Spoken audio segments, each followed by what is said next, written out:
कशासाठी केला? माणसासाठी. कोणत्याही योनीमधली माता ही आपल्या लेकराला जीवापाड करणारी. आता नेमका हा भरत राजा खाली वाकला आणि ही उडी मारली. या तीरावरून त्या तीरावर गेली तर प्राण झाले. आपापसात बोललं ना प्लीज, फक्त 15 मिनिटं आहे भागवत असं म्हणायचं खरं नाही. या तीरावरून त्या तीरावर उडी मारली तर प्राण झाले. पण तिचं पाडस नेमकं जिथे राजा भरत अर्घ्य देण्यासाठी म्हणून पाणी घ्यायला मागला तिथे पडलं. 8 तास गंडकी नदीमध्ये उभं राहायचा, तपश्चर्या करायचा. त्या पाडसाला उचलून घेतलं, आपल्या कुटीमध्ये आणलं, त्याची शुश्रूषा करायला लागला, त्याच्याकडे लक्ष द्यायला लागला की व्यवस्थित आहे का, आहे का, चांगलं आहे का, व्यवस्थित आहे का, करत करत करत त्या पाडसामध्ये जास्तीत जास्त वेळ चालला आणि 8 तास तपश्चर्या होती ती बंद झाली. निसर्ग नियमाप्रमाणे त्या पाडसाला पाय फुटले आणि ते पाडस रानामोड फिरत गेलं. हा मात्र त्याच्याच चिंतनामध्ये होता, चिंता करत होता. कुठं गेला असेल, काय असेल, परत येईल का, कुणी खाणार नाही ना, त्याचा जीव तर धोक्यात नाही ना. चिंता करता करता करता अंतमती सोबती त्याला पुढचा जन्म हरणाचा मिळाला. पण हरणाच्या योनीमध्ये त्याने मागच्या जन्मात केलेलं पुण्य कर्मामुळे त्याला ते स्मरण होतं आणि या जन्मामध्ये त्यांनी व्रतस्थ राहिला.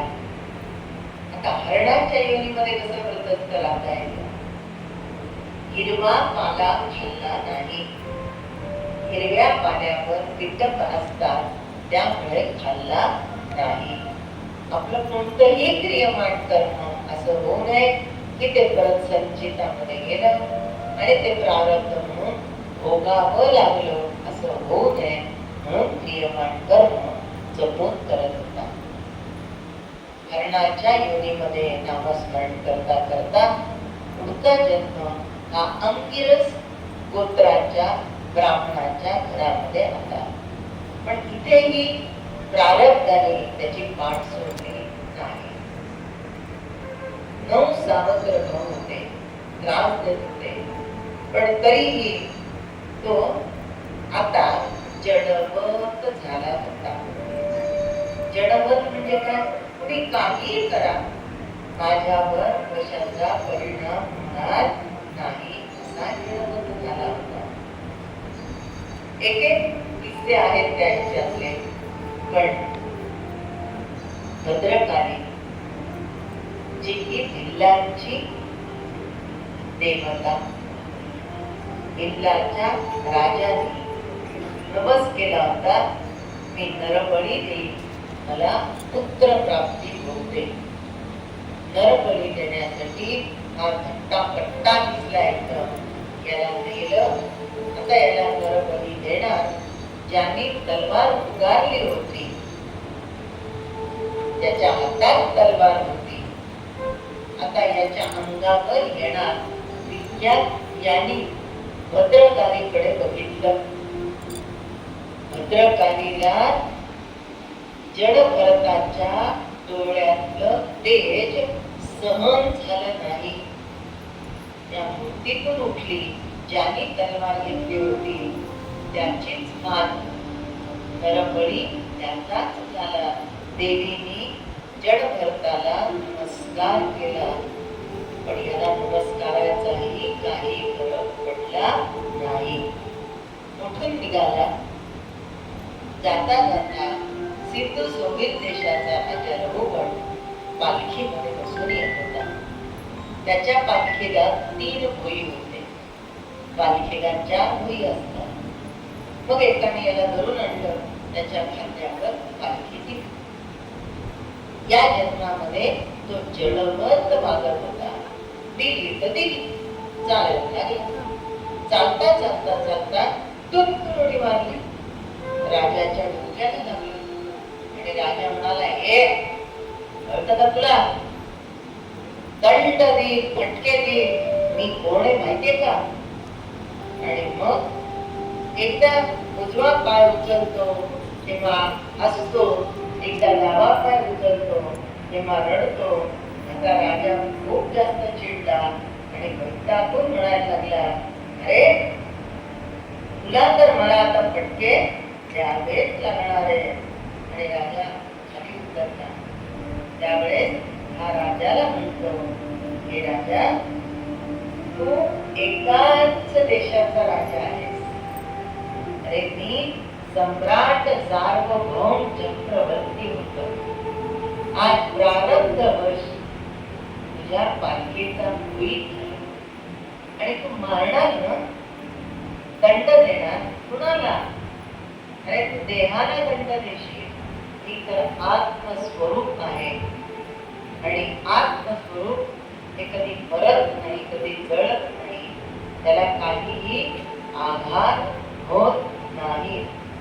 न म्रियते जायते वा कदाचित्, ज्ञानं भूत्वा मानितावान् भूयाः, अजो नित्य शाश्वतोऽयं पुराणो न हन्यते हन्यमाने शरीरे. हा आत्मा कधी मरत नाही, जळत नाही, तो नित्य असतो. तू मारणार तर कुणाला? आता राजा याचं तत्वज्ञान ऐकतोय. राजाला तो म्हणतो, अरे तुला वाटतं तू राजा, तुला वाटतं मी भोई, पण राजाही खरा नाही, भोईही खरा नाही. खरं तर आत्मतत्व आहे. जो कोणी त्यात जाणतो तो खरा आहे. प्रत्येक प्राण्यामध्ये भगवंत आहे. मी जेव्हा उडी मारली ना आणि हसलो ना, तेव्हा पायाच्या तिथून मुंग्या जात होत्या. पण ते योग्यचा जीव, त्याला त्याचा जीव कधी जाणार आहे माहिती नाही, पण तो आपल्या पुरुषा तोंडामध्ये दाण्याचा संग्रह करतोय. आपण बघितले असतील ना, मुंग्यांच्या इथं पांढरे पांढरे दाणे घेऊन जातात. ते जीव त्यांचा किती, पण तरी संग्रह करतात. त्याचं मला हसू आलं. आणि जेव्हा मी पाय वर करून रडलो ना राजा उडी मारून, तेव्हा मला या गोष्टीचं रडू आलं की मुंगळे एका रांगेमध्ये जात आहेत, शिस्तीत जात आहेत, पण बुद्धिजीवी मानवाला मात्र शिस्त नावाची चीज नाही आहे. तेव्हा मला रडू आलं. आणि म्हणून परमात्मा सर्वत्र आहे, तुझ्यात आहे, माझ्यात आहे. किडा मुंगीत मध्ये आहे, परमात्मा नाही अशी जागा नाही. रघुगण राजाला लक्षात आलं आहे काही साधन सुद्धा नाही. त्याने त्याचे साष्टांग नमस्कार केला आणि त्याला म्हणतो की मला जे ज्ञान पाहिजे होतं ते ज्ञान आता आपल्याकडून मिळालं. आपण कोण आहात? तो म्हणाला, याचाच तर शोध अजून सुरू आहे. जसं जसं भागवत ऐकत राहू, तसं तसं नामाचा महिमा आणि भागवताचा महिमा हा जाणता येईल. हरये नमः, हरये नमः.